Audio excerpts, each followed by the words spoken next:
کہانی محل کی جانب سے آج آپ کے لیے پیش کیا جا رہا ہے ایک واقعہ جس کا نام ہے سوداگر۔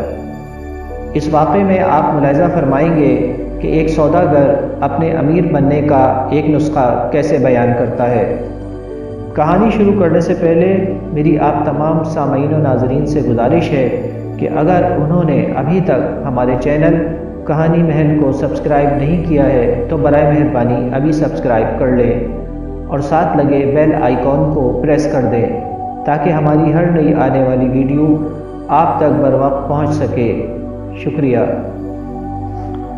عرب کے ایک شہر میں ہر بدھ کے روز ایک بہت بڑا بازار لگا کرتا تھا، جہاں عام دکانوں کی نسبت لوگوں کے لیے سامان کافی سستا ملتا تھا۔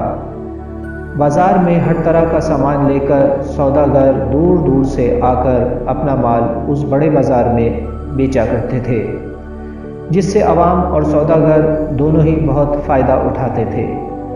لیکن تجارت میں تو منافع کے ساتھ ساتھ کبھی کبھی نقصان بھی چلتا رہتا ہے۔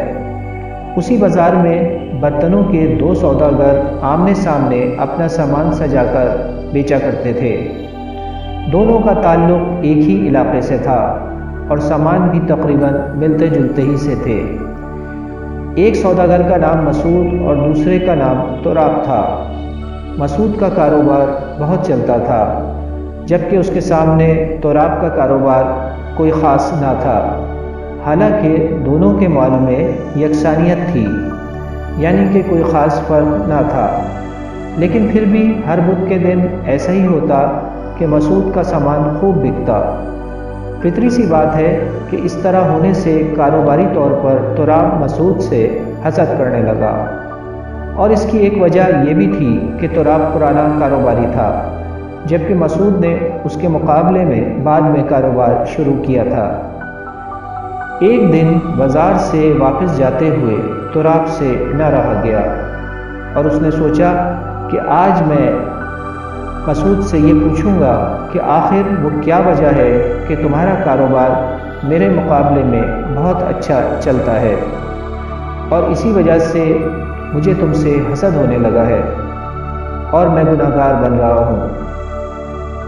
اور اس طرح اس نے پھر ہمت کر کے مسعود کو اپنے دل کی بات بتا ہی دی اور بولا، اب تمہاری مرضی ہے کہ تم مجھے اپنے کاروبار کا راز بتاتے ہو یا نہیں، کیونکہ تجارت کے معاملے میں اپنا طریقہ کوئی کسی کو نہیں بتاتا۔ مسعود نے جب یہ بات سنی تو بولا، مجھے بہت خوشی ہے کہ تم نے اپنے دل کی بات مجھ سے کی اور دل میں برائی نہیں رکھی، تو آج میں بھی تمہیں وہ نسخہ ضرور بتاؤں گا جس سے کہ میں آگے بڑھتا جا رہا ہوں۔ بھائی، بات یہ ہے کہ میں روزگار کے سلسلے میں بہت پریشان تھا۔ اگر کبھی کسی جگہ نوکری مل بھی جاتی تو اس کی اجرت اتنی کم ہوتی کہ گزارا کرنا مشکل ہوتا۔ میں کسی اچھی نوکری کی تلاش میں ایک سفر پر جا رہا تھا کہ مجھے پتہ چلا کہ اس راستے پر ایک بزرگ فقیر کا حجرہ ہے اور لوگ اس کے پاس آ کر اس سے دعائیں کرواتے ہیں۔ میں نے سوچا کہ کیوں نہ میں بھی اس فقیر سے مل کر اپنی پریشانی کے حل کے لیے دعا کرواؤں۔ تو اس طرح میں اجازت لے کر ان کے حجرے میں داخل ہوا اور ان کو اپنی پریشانی بتائی۔ تب انہوں نے مجھے مال میں برکت پیدا کرنے کا یہ نسخہ بتایا۔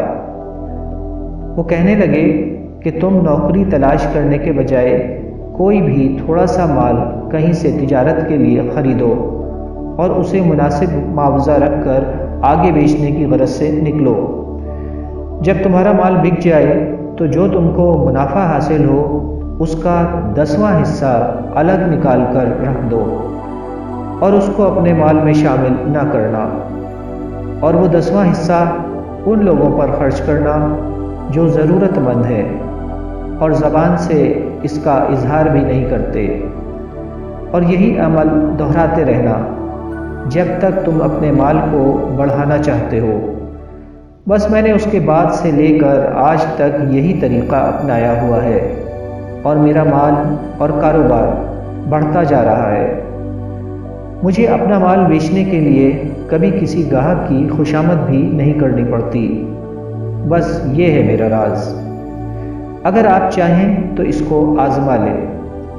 تراب نے یہ نسخہ سن کر مسعود کا شکریہ ادا کیا اور فیصلہ کیا کہ آئندہ سے وہ بھی اپنے کاروبار کے ساتھ ساتھ اپنی نیکی میں بھی اضافہ کرے گا۔